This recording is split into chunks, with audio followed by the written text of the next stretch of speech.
Benvenuti a questa mini rubrica a proposito della cucina longobarda presa dal punto di vista della ricostruzione.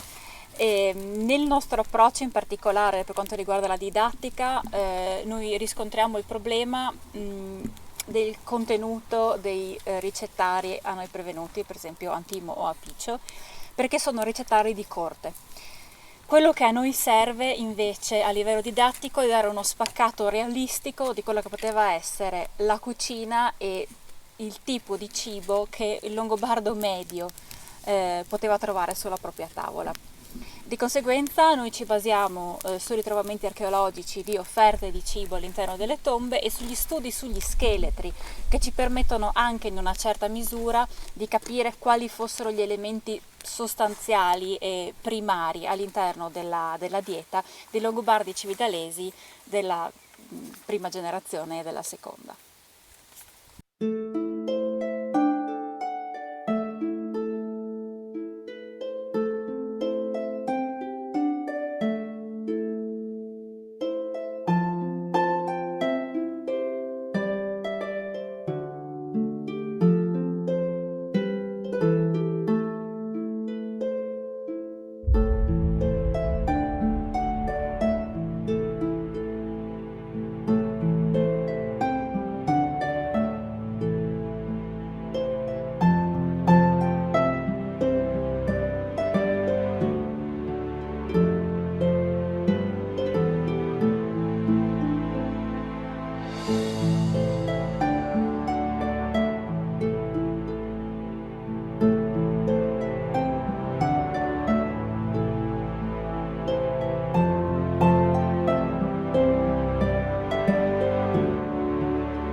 trasferire l'arte. Se barboneggi perché sei povero, sei solo un povero, ma se barboneggi perché sei ricco, hai capito?